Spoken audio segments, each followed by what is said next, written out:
Pleased are you with the point? You know, we are really pleased because we've been working really hard the last few weeks, and we can see the chemistry is going on now, and yeah, we are really happy. But I really think that we could win the game because we've been in the good position. But it is what it is now, and a draw against a big team playing for the Champions League is a good point. Yeah.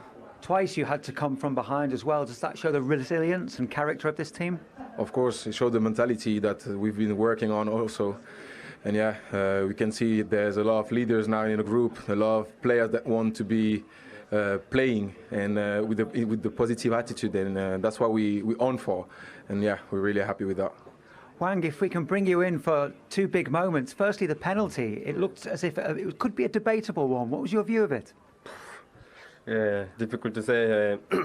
Maybe I thought I didn't touch anything. I just smashed the ball, but I saw he wanted block. Then I just stopped. But yeah, it's he got to us a penalty, and yeah. After that, I just want something to do for my team at any cost, you know. Then yeah, after first half, my teammates gave to me trust. Then I felt so something strange, but I wanted try to do something for my team. Then yeah, I did, and I'm so happy to scoring goal again. Yeah. Well, that's 6 home goals you've now scored in the Premier League in a row. What is it about your game that you feel the goals are coming for?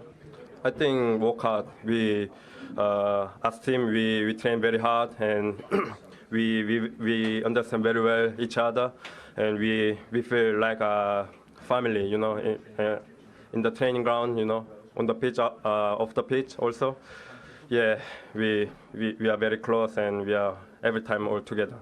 Yeah, because you have a new manager who just came in at the start of the season, really, Mario. Do you feel that the players are really grasping what he wants from you now? Of course. But from the first week that we see that we want what he wanted to do with us.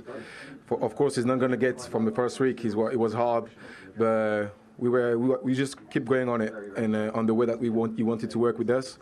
And now we can see he's working well, and we're gonna try to keep these moments, keep this mentality to get points from every teams, and that's what we're gonna do. One bad moment, of course, was Pedro Neto's injury. How costly do you feel that could be to the team? It's a big cost. I'm not gonna lie. Pedro he was in a very good moments. I hope it's not gonna be a big injury. We all with him right now, and we're gonna check. We're gonna see what's going on, but we are with him right now. Well, thanks for your time. Well done, boys. No problem. Yeah, we'll bring you more news on Pedro Neto just as soon as we have it. We'll hope to speak with Gary O'Neill ourselves very soon as well. But does it feel like a point was about right? Would it have been tough on Wolves had they actually lost that game, Karen? Yeah, I think so. I thought after 60 minutes, I thought Newcastle were really, really tiring, and that Neto injury was a massive turning point because I think Wolves are really on the up, and I thought they were getting really leggy at the back, Newcastle, and perhaps should have made changes. But overall, I think Wolves will be disappointed. I agree with Lemina there. I think they probably could have gone on and got the 3 points. But nevertheless, Newcastle, fair play. After the week they've had and the injuries, they dug really deep today, and fair play to them. Is that right, Shay? Would you say well done to Newcastle for the effort they showed in that second half particularly? Yeah, at times they looked a bit leggy, if I'm being honest, second half, and that's probably only to be expected after Dortmund, a hugely fit team as well, and coming on from Germany, had a big shift Wednesday night, and then they come here tonight. Second half, there were moments when they looked leggy. We're thinking, can Eddie freshen up? What we spoke about before, he's not got a lot of options off the bench tonight, so I think in the cold light of day, Newcastle will be happy with the point tonight. We're running a sweep to see how many fullbacks would end up on the pitch, but only 2 in the end. 5 stayed on the bench. Right, let's have a look through the goals then. We may as well do it in chronological. First time they've conceded from a set piece this season, so that surprised us in itself. Yeah, it did, and to be fair, the player that won the set piece was Neto, and again here, I think Semedo there, nice and high up, caused a problem, and then Neto there was in the half space. Flicks it on, and this was the corner then. You get Neto in the penalty area, facing up, it's not where you want it, takes the shot, and then this leads to the corner then. And I think which he takes. He does, and we'll just highlight real quickly, this is the battle that we're on about there. Anything you want to say, Shay? No, I mean, Trippier's in a good position, I think, and he's the right side from a defensive point of view. But I think he just sort of, if you roll it on there now, you'll see he actually turns his back on the ball coming in. loses his man, Dave, just for that split second, and it's a brilliant header. And you mentioned Nick Pope as well, maybe his reaction time. So Nick sort of has a look at the cross, sort of half comes for it, and then it's like he's getting back into position. If Nick sort of stays in his line, I think perhaps he's got maybe more of a chance of saving it because he's got more reaction. Does he get trapped a little bit in no man's land? Well, a little bit. He sort of gets attracted to the cross ticket he can come for because he's one of the best in the league at claiming crosses. So then again, does he save it if he stays in line? I don't know. Still a brilliant header. Certainly is. And then we thought we were getting to half time at that point, and then the big talking point. Yeah, this was a big talking point. I personally don't think it is a penalty. I think at this moment there, the referee's in a good position. I think in that moment he thought, yep, penalty. But I think if we slow all of it down, I'm just going to take it a little bit back. There's some really good slow-mo moments here. Oh, I'm taking it on. On the back of a car and slowing it down and showing the moments, I think live, Anthony Taylor makes the right decision. That's my opinion. But when we look at the replays and the different angles, I don't think it's a penalty. So what I'm saying, the on-pitch referee, I think, makes the right decision because he gets one opportunity to see it. And then we all agree, I think, you'll show, Karen, that we don't think it's a penalty. No, I think he goes to swing and he realises in the corner of their eye, he sees him and pulls out, and I don't think there's any contact made there. And to be fair to Hwang in his interview, he said the exact same thing. He had a bit of a heavy touch. He could sort of see the player coming in the corner of his eye, and he stops, he pulls out of it. It's just a horrible penalty to concede, isn't it? It is, and I think where he gets away is this first touch here now. Bad touch there. And I think that first touch there, because it's a little bit heavy, it gives the referee that moment. But again, I don't think he makes that contact. But again, the argument is VAR should say, there. Have a look at this, Anthony. It's a big decision in the game. They've come across and then you make a decision. You still think it's a penalty, we'll stick with it. But I think there's enough there for the VAR to say, just come and have a look because you might have made the wrong decision. So that's almost the safety net that you think didn't possibly work in this instance? Well, I think so. I think, as I say, again, I don't blame Anthony Taylor for giving it the very first instant. He sees it once live, happens really quick. Hwang takes a heavy touch, looks like Scher's just nipped the ball and he's took him out. So for me, on-pitch decision is a penalty. Then the VAR should go, just hang on a second. I don't think there's any contact. Hwang pulls out of it. Scher makes the most of it, of course, and it's probably the wrong decision. I think as well on the slow-mos that we've been able to do there, we can see that, and surprised that VAR didn't really give him that information. Third highest goal scorer in Newcastle. It's quite amazing, actually, when you think about what he's done since the start of April, and he's now got 18 goals since the start of April, which is more than any other player in the Premier League. And we're talking about the company that he's in here. Let's not forget, Haaland is one of the greatest goal scorers we've ever seen in the Premier League. It's unbelievable. And like we said at the start, his goal scoring is not to be questioned. It's whether they can keep him fit, keep him fresh, keep him going, because the stats just speak for themselves and the impact that he's had today. Maybe at times today he's hold-up play, but you're judged as a centre-forward by that number there, 18, the goals, and no one can argue and question him on that. He has at times been frustrated by his opportunity, but let's show you another graphic which tells you just how prolific he is when he does get the chance. He started 4 games in the Premier League this season. He scored in every one.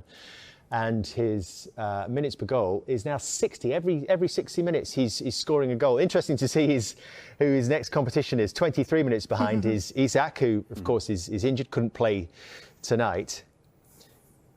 But that just tells you you've got 2 strikers there, Newcastle United, who, it doesn't matter really who it is, you've got lethal goal scorer, whoever gets the chance. Well, I think that's one of the reasons they qualify for the Champions League in the first place, because Eddie Howe had that sort of, what's the word I'm looking for? Just that every week he could change it, keep them fresh, freshen up. But now he does have a problem because Isak's injured, and along with other players. Now Wilson, will he play again at Old Trafford on Wednesday night? The League Cup comes, the games come quick and fast. The amount of games are mounting up. And we mentioned before the game about Wilson's injury record as well. He has had problems in the past, as has Isak. So that'll be a department that Eddie will think over the next few days. We have to wrap him up and call him. We'll get him nice fast protein shakes, whatever it takes over the next few days. You say that he's about a lot of Newcastle players right now. There's a lot of cotton wool being used at the training ground. Yeah, it's a real concern for Wolves. And you saw it as well on the face of Mario Lemina when he was asked the question. This is a bad one for Wolves, for a player who's in such great form for them. Let's get across to the Wolves manager, Gary O'Neill, who I'm pleased to say is ready to join us live now. Hi, Gary. Good to speak to you again. And we were just talking about Pedro Neto, so if you don't mind... As we all know, there are different levels of hamstring, and we won't know the severity of it. Just to respond really well to it. Not the only setback that they faced this evening, and they managed to pull together for the last 20 minutes. Still look a threat. Still look most likely, I think. So, yeah, a good performance, and hopefully Pedro won't be out too long.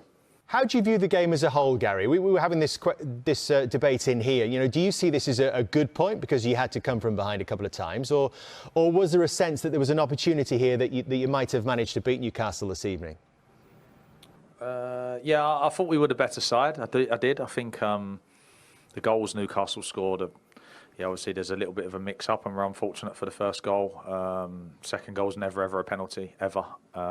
Terrible decision on field. I thought, especially second half, I thought we had control. They had a few set plays towards the end. But for the boys to be able to put in a performance like that against a Champions League team that I saw pull apart PSG not too long ago is a big effort for them. So, good point. But yeah, you feel like if a few things had maybe just gone our way, we were value for free. Gary, we saw how detailed you were in your preparation for Bournemouth, and thanks for showing everyone that. What was your game plan tonight? And I was keen to look at the wide players, at how narrow they were, and they kind of kept arching in. Was that something part of your game plan, or was there anything else? Yeah, keen not to give too much more away, but yeah, there was some a couple of 2v1s that we were able to access on the outside of the pitch with high fullback and winger inside, which we got some success from. I thought it caused Newcastle a lot of problems. But yeah, no, game plan was okay. More about the lads today than game plan, really. I thought their attitude, Newcastle didn't cause us many problems. We go 1-0 down from maybe an error or a little bit of misfortune, a penalty that I've obviously already commented on and the lads felt the same about, and then to lose Pedro Neto. So to suffer those three sort of setbacks and manage to be as resilient. Equaliser from Juan, Gary, and actually I think we saw another sneaky celebration on the sideline from you, from someone who told us you didn't actually celebrate goal. Him, he works his socks off. Honestly, David, he's obviously we put on sessions and things that we think can help him improve, and we sit down with him in meetings and try and get him to arrive in key areas. But it's Channy. He's so committed to everything we ask, diligent without the ball, relentless in just arriving in key areas in the penalty area, and that's how you get your goals, arrive in key areas, and when things fall, he's got enough quality to stick it in the net. So big plus for us so far. Gary, just another player that's really impressed me, Aït-Nouri. He's really come on leaps and bounds under you. Again, you're probably not going to tell us specifically again, but how has he impressed you since you've come in? Love Rayan. I think he's he's mad, firstly, and you can see he's mad in the way he plays. He's does 5-6 Maradona walks a game, which you don't see from every left back. And we're trying to take some of that out of him. We're trying to let him use them when he needs them. First job was trying to get him through 90 minutes because he came off on like 58 the first game and 65, and then so we've improved his fitness levels, and he's one that you can improve because I don't think he's done too much work on understanding the tactical side of the game, and so he's a great one to work with. He's fully committed to everything, and there's a lot of room for improvement in him with the sort of raw talent that he has. If we can just harness it a little bit, give him a little bit of understanding and calm down some of the craziness, the sky's the limit for Rayan. Gary, I just want to finish by really asking you about Monday Night Football, and it was interesting your reaction to Karen's first question. I just wonder, have you had any negative feedback or people going, when you went back to Wolves, people saying, why are you giving away all our secrets? No, there was no secrets given away. The first thing, obviously, it was specific to that game. Second thing is everyone working in the Premier League with the amount of analysts that we have, and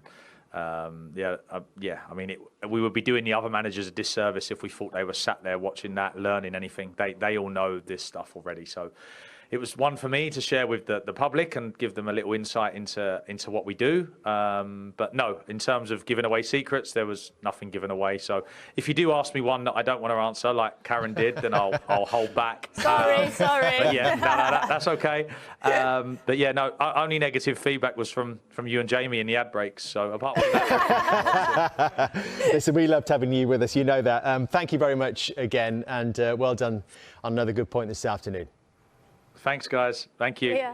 Thanks, Gary. Bye. The problem is, Karen, when you're